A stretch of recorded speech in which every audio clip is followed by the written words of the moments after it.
إن الحمد لله نحمده ونستعينه ونستغفره ونعوذ بالله من شرور أنفسنا وسيئات أعمالنا من يهده الله فلا مضل له ومن يضلل فلا هادي له وأشهد أن لا إله إلا الله وحده لا شريك له وأشهد أن محمدا عبده ورسوله يا أيها الذين آمنوا اتقوا الله حق تقاته ولا تموتن إلا وأنتم مسلمون يا أيها الناس اتقوا ربكم الذي خلقكم من نفس واحدة وخلق منها زوجها وبث منهما رجالا كثيرا ونساء واتقوا الله الذي تساءلون به والأرحام إن الله كان عليكم رقيبا يا أيها الذين آمنوا اتقوا الله وقولوا قولا سديدا يصلح لكم أعمالكم ويغفر لكم ذنوبكم ومن يطع الله ورسوله فقد فاز فوزا عظيما أما بعد فإن أصدق الحديث كتاب الله وخير الهدي هدي محمد صلى الله عليه وعلى آله وسلم وشر الأمور محدثاتها وكل محدثة بدعة وكل بدعة ضلالة وكل ضلالة في النار. يقول الله تعالى في كتابه العزيز بعد أعوذ بالله من الشيطان الرجيم: يا بني آدم لا يفتننكم الشيطان كما أخرج أبويكم من الجنة ينزع عنهما لباسهما ليريهما سوآتهما إنه يراكم هو وقبيله من حيث لا ترونهم إنا جعلنا الشياطين أولياء للذين لا يؤمنون. Allah subhanahu wa ta'ala, in his glorious book, he addresses humanity and he says, O children of Adam, do not allow shaitan to seduce you in the way that he expelled your parents from the garden, stripping away from them their adornment in order to show them their shame, in order to show them their nakedness. Verily he and his dominions, or his minions, verily he and his minions, they see you from a place where you don't see them. Indeed, we have made the demons, the devils, the demonic forces, we've made them allies of those who don't believe. We have made the demonic forces allies to those who don't believe. There's no relationship more important than the relationship between a husband and his wife. And we know that because society, or the health of society, is built upon the health of the family. And more important than the family in general is the Muslim family, because Allah subhanahu wa ta'ala, he created humanity to serve and worship him. Allah subhanahu wa ta'ala sent us here with a purpose. And it's interesting that the very first story in the Quran, in the Holy Book, it is a story, of course, with respect to the purpose of our creation. Inni ja'ilun fil ardi khalifa, that Allah subhanahu wa ta'ala sent us here to be stewards of this realm. But it also begins with a scene highlighting the existence of unseen forces, or things that we are unable to discern with our five senses, the angels and the jinn, as if to say that this is the reality, that this is a place where it all began for us. It didn't begin here on the earth, it began in a different place, a different realm. And that is a place where all of us shall be returning eventually. But eventually in this story, Allah subhanahu wa ta'ala, he introduces, of course, Adam's mate, Hawa alayhi salam. And then Allah proceeds to reveal to us that there was an error that both of them had made. Now, of course, unlike certain other religions, Islam doesn't place the blame of the fall on the woman. That the Quran is very clear that Allah subhanahu wa ta'ala, he placed responsibility of the fall upon both Adam and Hawa alayhim as-salam. But of course, that does not prevent the Prophet Muhammad sallallahu alaihi wasallam from highlighting the importance of men being very cautious about women. In one hadith, the Prophet sallallahu alaihi wasallam said, "Ad-dunya hulwatun khadira."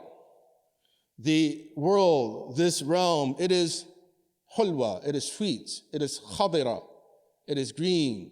In other words, that we enjoy things, we experience things with our senses of taste, and among other things, we gain gratification in this world. And then we also enjoy things with our eyes in this world. There are things that are beautiful to look at in this dunya.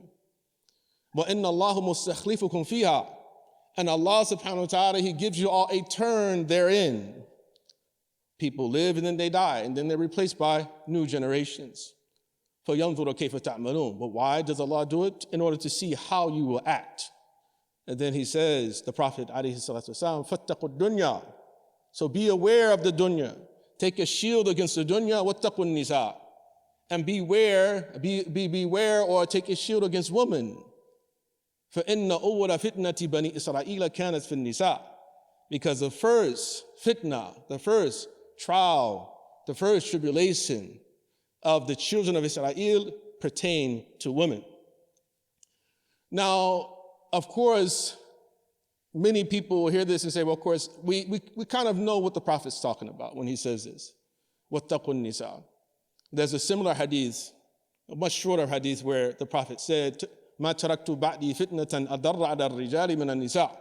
That there's no fitna that I have left more harmful to men than women. Now, of course, we know the matters with respect to passion, but also there's another aspect to this, which is that Allah subhanahu wa ta'ala, He has given men a great responsibility over His family, and men in general over women. And so we can fall short in our responsibility towards them, our responsibility to preserve them, protect them, to make sure that they survive, among other things. So it could be the most harmful of all things is for us to fall short with respect to women. We also know the hadith of the Prophet sallallahu alaihi wasallam where he said, "Inna Iblis yada'u arshahu 'ala al-ma'." That Iblis, he places his throne over the water. ثُمَّ يَبْعَثُ سَرَايَاهُ. And then he sends forth his sorties, his minions, he sends them out. فَأَدْنَاهُ مِنْهُمْ مَزِلَةً أَعْظَمُهُ فِتْنَةً. And the closest of them to him are those who actually have the greatest amount or effect of fitna, the greatest degree of seduction. Those who can test the people the most, he brings them the closest. فَيَجِيءُ أَحَدُهُمْ فَيَقُولُ الْيَوْمَ فَعَلْتُ كَذَا وَكَذَا. One of them will come to Iblis and say, today I've done this and this. And then he'll respond, مَا صَنَعْتَ شَيْئًا. You've done nothing. Because it's something which in his mind, of course, what he felt is something very small. Of course, Iblis doesn't really, in one sense, doesn't care what sin you commit. He wants you to commit sin. If you don't commit one sin, he'll just divert you to commit another. The importance is that in the end that you committed sin. But here he said, well, those who are closer to them are those who actually have the greatest impact on humanity. فَيَجِيءُ أَحَدُهُمْ فَيَقُولُ مَا تَرَكْتُهُ حَتَّى فَرَّقْتُ بَيْنَهُ وَبَيْنَ أَهْلِهِ. And then another one will come to him and say, I didn't leave him alone until I split him up from his wife. Then what does Iblis say? فَيُدْنِيهِ. He brings him close and says, نِعْمَ أَنْتَ. What a blessing are you. How splendid are you. So Iblis, he celebrates the breakup of families or the breakup of relationships between men and women more than anything else. The health of the family, or rather the health of the Muslim family, even more, is extremely important for our survival, extremely important for the purpose for which Allah subhanahu wa ta'ala created us. And I would say that there are fundamentally four reasons why I would say that today the Muslim family may be failing, at least from my vantage point. First and foremost is that the Muslim in the Muslim family is becoming less and less important in the minds of both men and women in those relationships. In other words, what particular importance does Islam have in our lives? When we have disputes, do we resolve them with Islamic criteria? That's one part of it. Another part of it is, I would say, number two would be the concept of radical equality. In other words, we live in a time where there are these demands for 50-50 representation in everything. We have a program, we have a lecture. Oh, well, where are the sisters? Why is this not, why is only one sister? There are 3 brothers, there are 5 brothers, why is only one sister? There should be 50-50 representation. And then even to take it further than that, when we go out into the general society, what we find is that people are constantly making a big deal about the fact that they don't see enough women in positions of power or authority. That we complain about, okay, well, there should be more female CEOs. There should be more women in charge of this organization or this institution. We should see more representation. But we don't make the same fuss about things when we're talking about matters of difficulty. Nobody's complaining about there not being 50-50 representation in the coal mines, right? Or in construction, or in the military, right? Or places like that. We're just concerned with power, issues of power. And we're not supposed to desire power. Not even men are supposed to desire power. The prophet told us that we don't give leadership to those who ask. I mean, that's our default. We're not supposed to desire power. There were people years ago in this country were complaining that there weren't any Muslim women giving khutbah. Why are there no women leading the salah, the jama'ah? And then they start, we're gonna create a masjid, sister-led khutbah. We had it in Southern California for some time ago. I don't know what happened to it, alhamdulillah, right? But do whatever you like. But radical equality itself is another problem, I would say, is that there's no difference between men and women. Now, if that's true, then why are we complaining about men claiming to be women if there's no difference? Why are we complaining about men invading women's spaces if there's no difference, right? So again, this is what it takes you to. The logic itself should lead you to conclude, okay, no problem. Yeah, you're just like me. Right? You're just like us. You're one of us. So that's number two. So number one is a Muslim in Muslim family has become less important with many of us. And then secondly is this concept of radical equality. Thirdly, I would say is the culture of emasculation. That men have been emasculated. That men, or we call traditional manly characteristics, are being de-emphasized or told that these are unimportant things, right? Yeah. And then fourthly, I would say that the reason is what we call tyranny at home. In other words, there's a problem with men themselves. There are some Muslim men, unfortunately, that they have their own imbalances, and then they'll open the Quran and then say, and they'll find things and they'll justify them abusing their wives. It's not because the Quran has that effect on people, but it's certain people it does, because certain people already have it in balance. Most Muslim men are very good men. The vast majority of Muslim men are good men. As we know, the vast majority of men don't beat their wives, especially not in the way that the more savage members of our community may do it. Those are not things that, of course, we do. But again, this makes it difficult to send a message like the one I'm trying to send today, is when you have that particular type of phenomenon. So we have in our tradition an emphasis on what we call hierarchy. There's a hadith of the Prophet ﷺ where he said, "Ala kullukum ra'in, wa kullukum mas'ulun an ra'iyati." That each of you is a shepherd and everyone is responsible for his herd. فَالْأَمِيرُ الَّذِي عَلَى النَّاسِ رَاعٍ وَمَسْئُولٌ عَنْ رَعِيَّتِهِ. The leader who is in charge of people, he is a shepherd and responsible, or rather will be asked about his herd. وَالرَّجُلُ رَاعٍ عَلَى أَهْلِ بَيْتِهِ وَهُوَ مَسْئُولٌ عَنْهُمْ. And the man, he is responsible for the people of his home, and he will be asked about them. وَالْمَرْأَةُ رَاعِيَةٌ فِي بَيْتِ بَعْلِهَا وَوَلَدِهِ وَهِيَ مَسْئُولَةٌ عَنْهُمْ. And the woman, she is responsible for her husband's home and his children, and she shall be held accountable for them. She will be asked about them. And it goes on. أَلَا كُلُّكُمْ رَاعٍ وَكُلُّكُمْ مَسْئُولٌ عَنْ رَعِيَّتِهِ. Each of you is a shepherd and responsible for his herd. I mean, what do you do with that in things like الرِّجَالُ قَوَّامُونَ عَلَى النِّسَاءِ, that men are the caretakers of women, if you believe that hierarchy is evil? What do you do with that when your assumption, your moral assumption, clashes with the Quran? What do you do with it? On the other hand, the Prophet ﷺ told us that الدنيا متاع وخير متاعها المرأة الصالحة. The dunya, the world itself, is a place of delight, and the best of its delights is a pious woman. The best thing that anyone can have in this world, is rather the best that any man can have in this world, is a pious woman. And I would say the same thing for women as well. The best thing that a woman can have is a pious man. Of course, except we know that, of course, men also have a responsibility to take care of their wives financially. So women should also look at those things, generally speaking. But a pious man who's able to take care of you.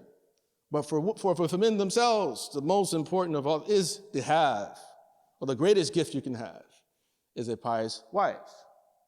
In another hadith, he said, أَلَا أُخْبِرُكَ بِخَيْرِ مَا يَكْتَزِنُ الْمَرْءُ. Shall I not inform you of the best thing that a man can amass? And then he answered the question himself. الْمَرْأَةُ الصَّالِحَةُ, the pious woman, a righteous wife. إِذَا نَظَرَ إِلَيْهَا سَرَّتْهُ. When he looks at her, she pleases him. She's a light to look at. وَإِذَا أَمَرَهَا أَطَاعَتْهُ. And when he orders her, she obeys. وَإِذَا غَابَ عَنْهَا حَفِظَتْهُ.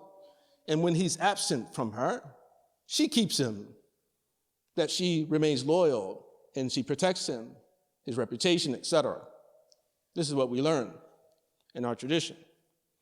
Now, sometimes when we think about the question of radical equality, or just simply we call it feminism today, that there's the tendency to think, okay, well, those early women among the Sahaba, or there's very illiterate women, they weren't educated and they weren't enlightened. They didn't understand the things that we understand today. And this is why you don't find women speaking in the way that women in our time speak about equality.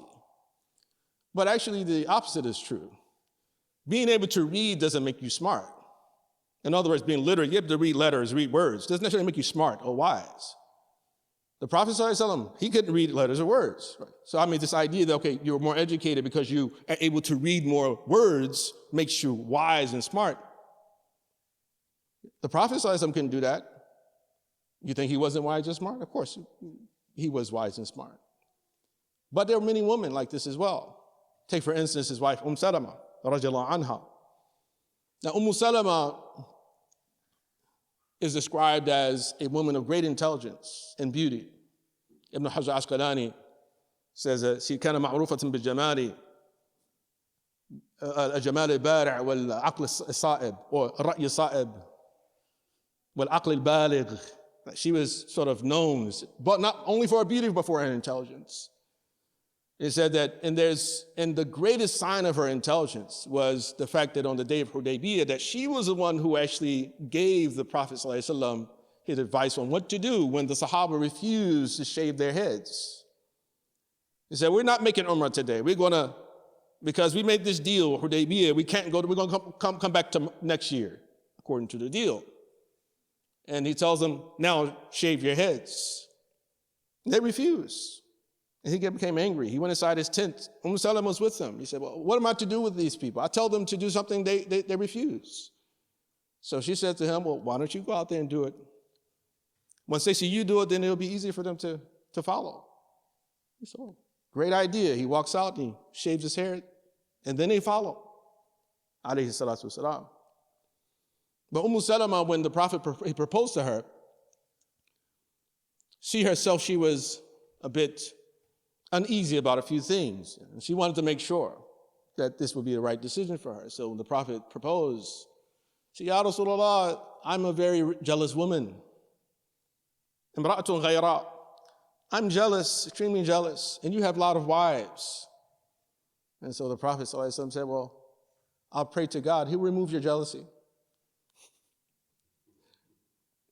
Then she said, okay, Ya Rasulullah, I have children from my late husband, Abu Salama, radiallahu an. Then the Prophet said, your children are my children too. I'll take care of them. Don't worry about your children. They're taken care of. Then she said to him, Ya Rasulullah, I'm old. I'm an old woman. You should marry someone younger. Then the Prophet said, well, I'm older than you. What do you mean? I'm older than you. And then after that, of course, he accepts the proposal. Now, Salama, it goes a little bit further than this. Salama, she noticed certain things about the revelation of the Quran. And one of the things she noticed is that it seemed that Allah subhanahu wa ta'ala, He was always addressing men. Men should do this, or it was understood because of the tense, the gender of the pronouns, or things like that. And you say, well, Allah expects a lot of things from men. What about us? Okay. What about us? Does He expect anything from us as well? And because of those type of questions, we had verses revealed such as Inna Muslimina wa Muslimat wa Mu'minina wa Mu'minat wa Qanitin wa Qanitat. Well, Allah subhanahu wa ta'ala highlights that, men and women, when they're asked to do the same thing, then of course, there'll be the same reward. In one moment, she said to him, Ya Rasulullah, taqzu ar-rijal wa la naqzu. Said, the men, they go to war, we don't.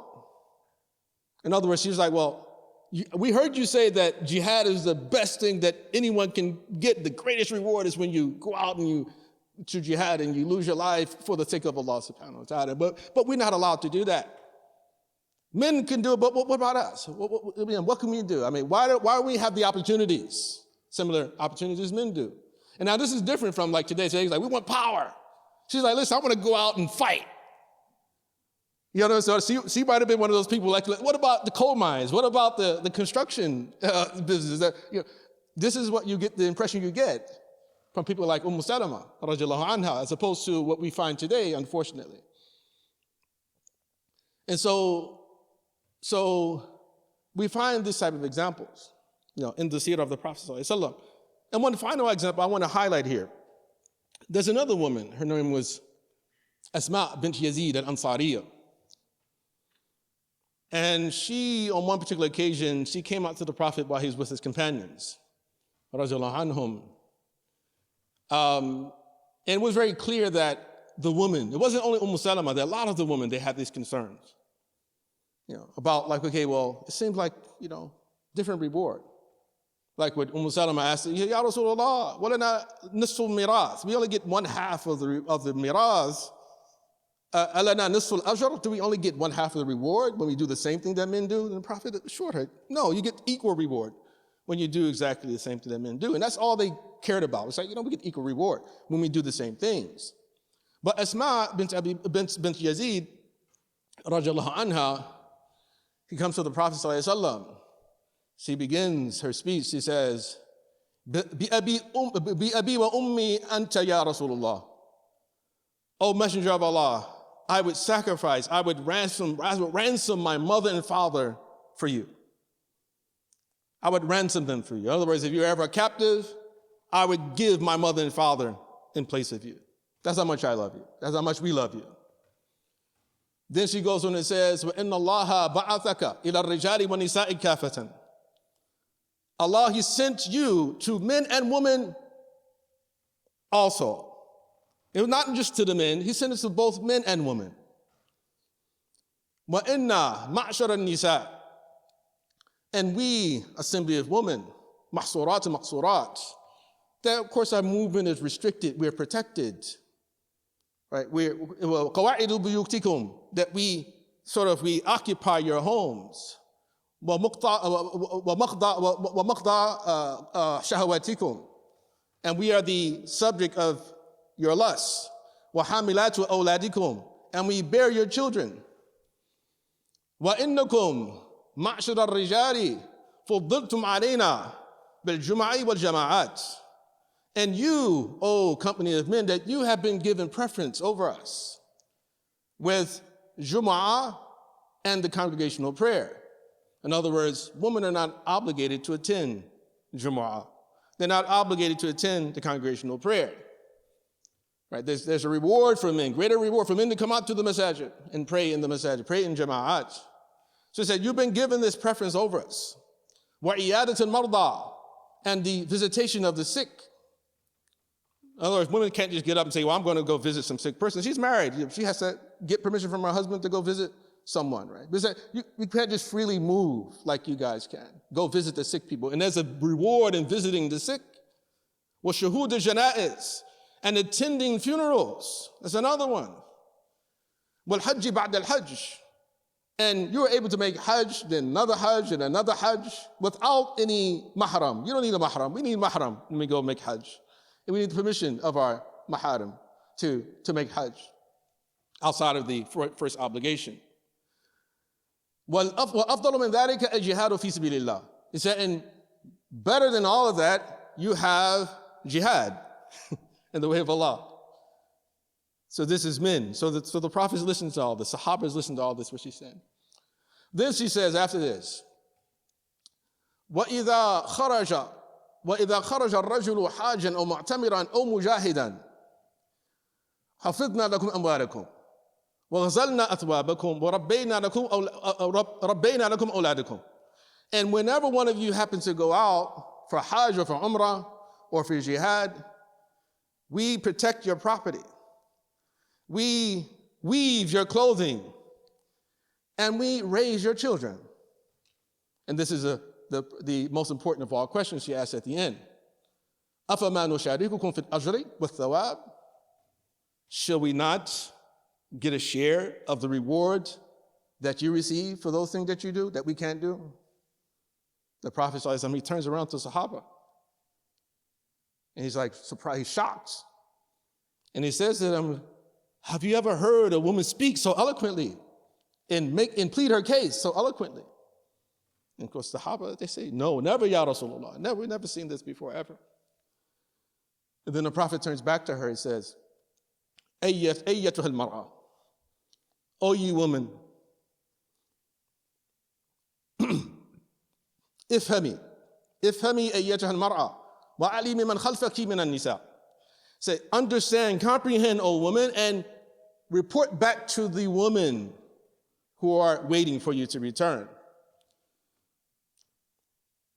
إن حسن تبعل المرأة لزوجها وطلبها مرضاته واتباع موافقته يعدل ذلك كله.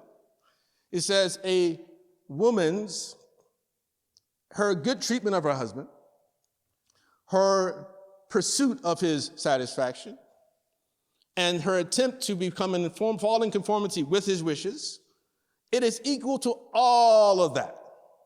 It is equal to all of that. You know, his hajj and his jihad and all those other things you mentioned, iyadatul marda wa shuhudul janaiz wal hajj ba'd al hajj, all those things that she mentioned. It says equal to all of that. What do you think she does? She turns around, she says, La ilaha illallah, la ilaha illallah, la ilaha illallah, and she returns, excited.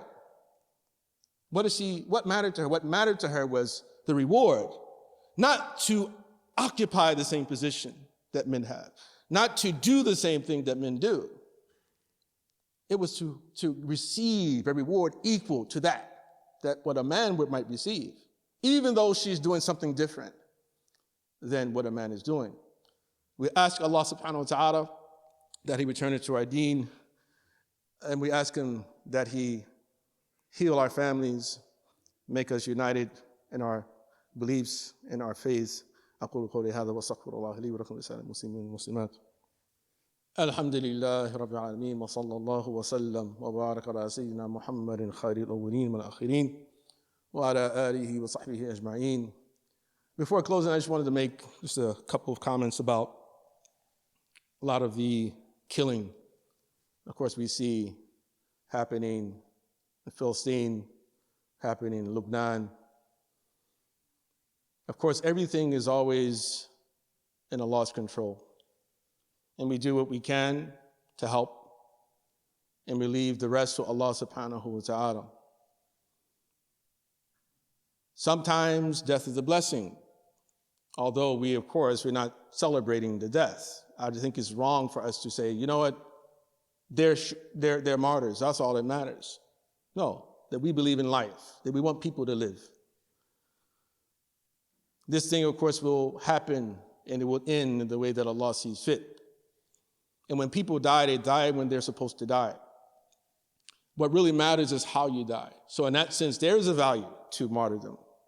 There's a hadith of the Prophet ﷺ where he says, لا تقوم الساعة إلا على شرار الناس, that the hour shall happen upon the most wicked of all people.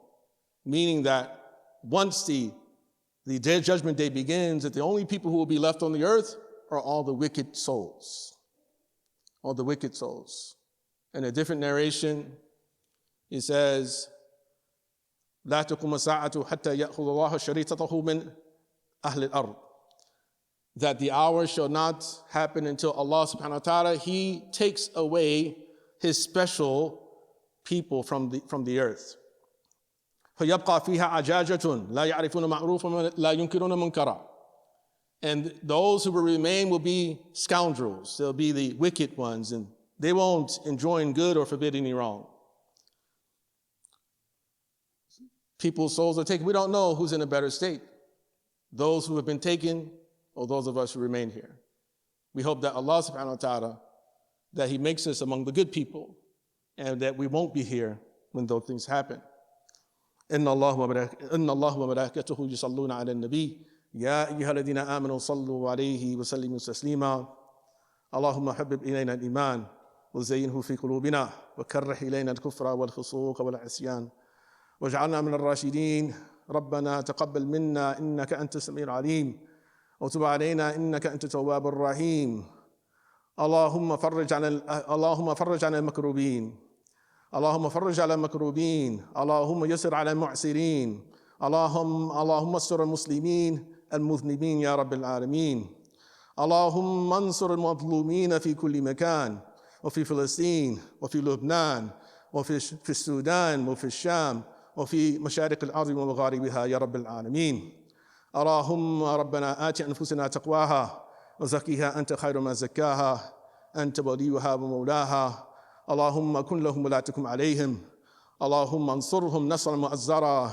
وكن لهم وليا نصيرا يا رب العالمين اللهم حبب إلينا الإيمان اللهم دمر أعداء الدين اللهم دمر أعداء الدين اللهم دمر أعداء الدين والإنسانية يا رب العالمين ربنا آتنا في الدنيا حسنة وفي الآخرة حسنة وقنا عذاب النار وقنا عذاب النار وقنا عذاب النار وصل اللهم وسلم وبارك على سيدنا محمد وعلى آله وأصحابه الأخيار وسلم تسليما كثيرا وسبحان ربك رب العزة عما يصفون والسلام على المرسلين والحمد لله رب العالمين وأقم الصلاة